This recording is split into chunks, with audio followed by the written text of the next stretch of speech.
বিধায়কৰ শিক্ষা উন্নয়ন সমিতিৰ কৃতি ছাত্ৰ-ছাত্ৰীক সম্বৰ্ধনা।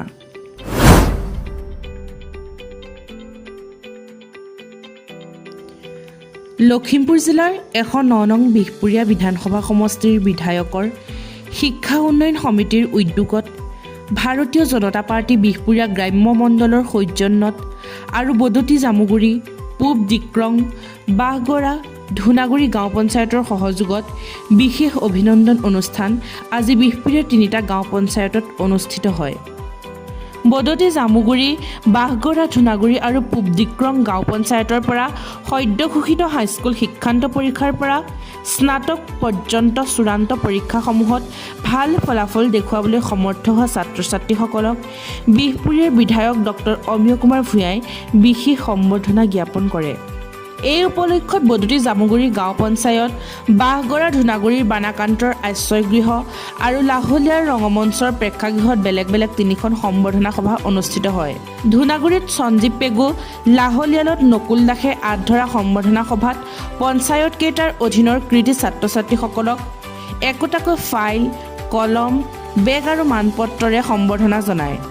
কেওখন সভাতে লখিমপুৰ জিলাৰ অতিৰিক্ত উপায়ুক্ত অৰিজিত মহাজনৰ লগতে গাঁও পঞ্চায়ত অধীনৰ শিক্ষানুষ্ঠানসমূহৰ শিক্ষক, ছাত্ৰ-ছাত্ৰী, অভিভাৱক, কৃতি ছাত্ৰ-ছাত্ৰীৰ লগতে ৰাইজ উপস্থিত থাকে।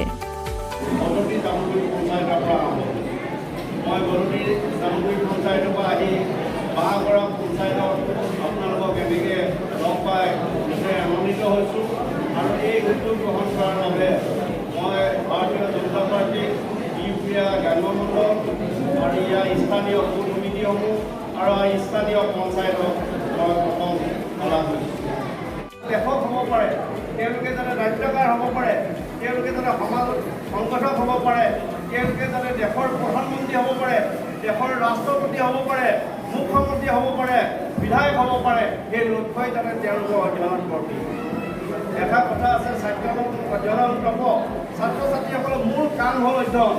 গতিকে আমি সকলো ছাত্ৰ-ছাত্ৰীয়ে যাতে কঠোৰ অধ্যয়নৰ যাতে আমি ভৰ্তি হওঁ। ছাত্ৰ-ছাত্ৰীৰ হাতত কঠোৰ অধ্যয়নৰ বিকল্প পঢ়া নাই, আৰু যিসকলে ভাল ধৰণে পঢ়া শুনা কৰি আমাৰ বাবে সুন্দৰ ভৱিষ্যত হৈ আছে, সুন্দৰ ভৱিষ্যত হৈ আছে।